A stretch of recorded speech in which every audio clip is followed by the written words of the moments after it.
Welcome back into another edition of Fifth Decade Adventures, P90X edition. I'm Andrew Sharp. Thanks for joining me. Today on the video I want to share with you and make, I wanted to talk a little bit about keeping track of workouts.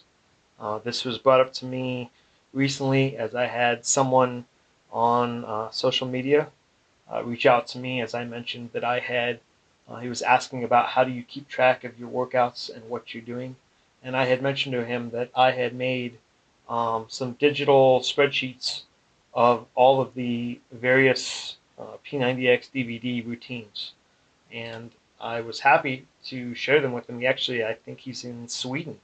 So that's the first person I've shared that with who's international. So that was kind of fun. Um, it's really important to keep track, and if you ever do the P90X series, Tony Horton talks about keeping track of your progress on his provided notebooks. I have no problem with that. Whatever system works for you. I personally really like doing it in a digital format for a couple of reasons. One is the fact that it's a very concise uh, way of doing it in terms of the way it's spread out in a clear sheet. It makes it very obvious as to what you're doing. Secondly, if you do it with a digital file like that, you're never going to run out of paper. The original P90X book is only really meant for one or two cycles, whereas if you do it digitally, you can keep going and going and going with various columns. Years ago, I did it with a Mac-based program called Numbers, which is sort of the Mac version of Excel. Wish I hadn't done that because eventually that Mac died, and then trying to transfer those numbers and those sheets that I had to my next Mac didn't work. And on top of that, if you're going to use any sort of Windows-based machine, that doesn't work. So I like the Google spreadsheets, and I just wanted to pull one up, and I'm going to show you right here. If you see it right here, so basically I have all of my if you look, yep, right there, I have all of my workouts listed there, and then on top I have the date, the weight, the reps, and also notes, because it's good to take notes. You know, how am I feeling today? Did I add any more weight? Did I add any more reps? Kind of what, maybe I make a note that I felt pretty good on that, but if I'm feeling better the next time, I might change things up. So it's good to keep. It really is good to take notes with these things for basically to keep track of what you're doing. Also because P90X has a variance on the upper body routines. So once you get through the first 3 weeks of doing a certain push-up and pull-up routine and a certain arm routine, you're going to go on to the next one. So if you do that for another 3 weeks, then a recovery, you're not cycling back to the next one until much later. And it can be really hard to remember, what did I do on this? Like, how many reps was I doing for push-ups today? How many pull-ups did I do? What weight did I use for those arm curls? It can be really hard to remember. So I found they're really, really helpful to keep track of what you're doing, because you want to make progress. And what is progress? That's a good question, I would think.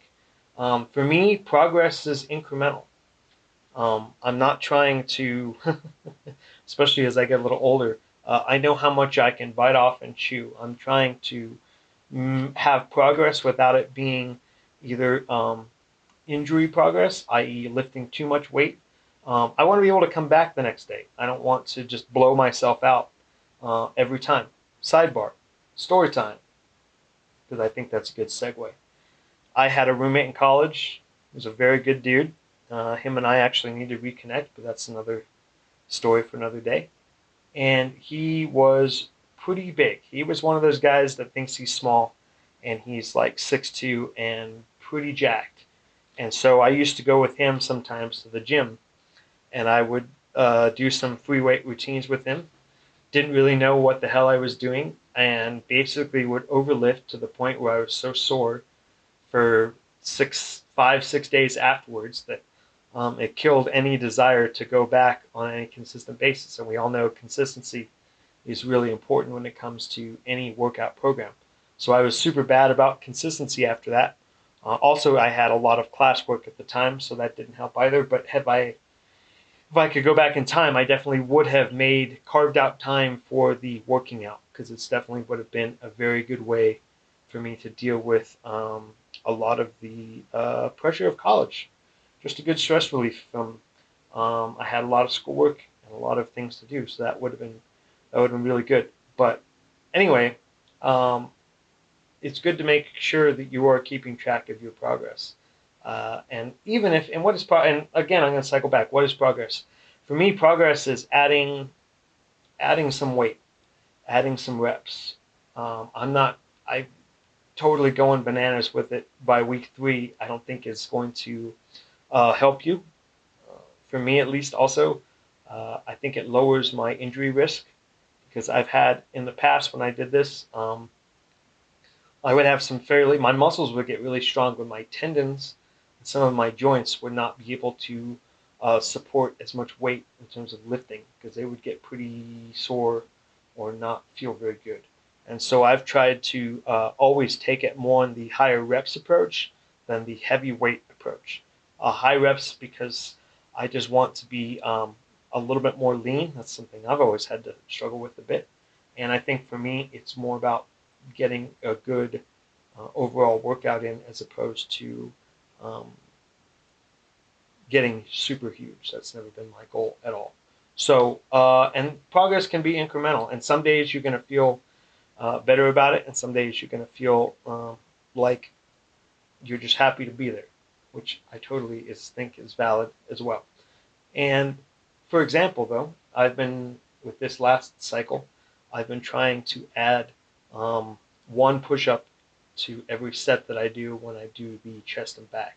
So if you think about it, 12 push-ups every time. If you add just one push-up to every set, which is not crazy, by the end, you're going to do 12 more. And if you do the DVD 4, 5, 6 times, that's 72 more push-ups you're doing than when you started. So, which I think is really, if you take it that way and break it down into manageable pieces, at least for me, I have definitely found that is, um, it's just more consumable. And it's about getting results. It's also about being consistent because, I could blow myself out and really, really push the limits of how many reps or weights I could do.